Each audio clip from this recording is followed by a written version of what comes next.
আফসোস। এজন্য আমি বলতেছি, সব আবেগ দিয়ে চলে না, বিবেক লাগে।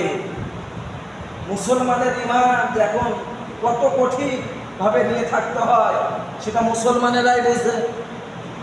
আরো এক্সাম্পল, উদাহরণ দিলে বুঝবেন। কয়েকদিন আগে এই আবেগের একটা প্রসঙ্গ আমি কথা বলতেছি। কয়েকদিন আগে রাজশাহীতে একজন ব্যক্তি ঋণ নিয়েছে। ঋণ রাজশাহী পুঠিয়া অথবা দুর্গাপুর, যাও আমার মানে দুটা ইয়ার মধ্যে আমরা পড়ে গেছি, রাজশাহীর মধ্যে। তে ঋণ নিয়েছে, নেওয়ার পরে অনেক ঋণের বোঝা, এই বোঝা সইতে না পেরে গলায় ফাঁস দিয়ে আত্মহত্যা করেছে। গলায় ফাঁস দিয়ে আত্মহত্যা করেছে। করার পরে এই যে আমাদের সমাজগুলিতে দেখবেন, যেটা কোরআন সুন্নাতে আছে এটা মানি না, যেটা নাই কোরআন সুন্নায় সেটা আমরা মানি, প্রাধান্য দিই। এটা আমি আবেগের প্রসঙ্গে আমি কথাগুলি নিয়ে আসতেছি। যখন মৃত্যুবরণ করার পর দাফন কাফন সব সেরেছে, সারার পর 40 দিনে 40 আসে না, এই 40 তো পালন করা লাগবে। এটা জায়েজ না, তবু আমরা জায়েজ বানাইছি এই 40টা। ঋণের জন্য আত্মহত্যা করছে। কথা বুঝেন, অন্তর দিয়ে দিল দিয়ে কথা বুঝতে হবে।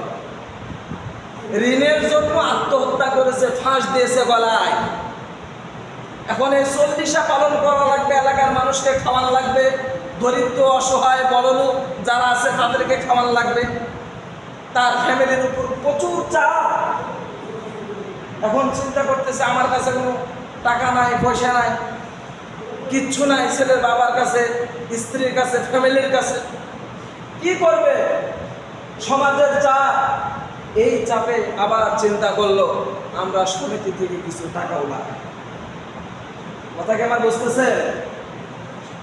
সমিতি থেকে লোন নিয়ে টাকা উঠাইয়া 40 পালন করছে। এখন আপনারাই বলেন, এটা আবেগে চলছে না? আজকে আমার সোনার বাংলাদেশে এগুলি হচ্ছে আবেগী।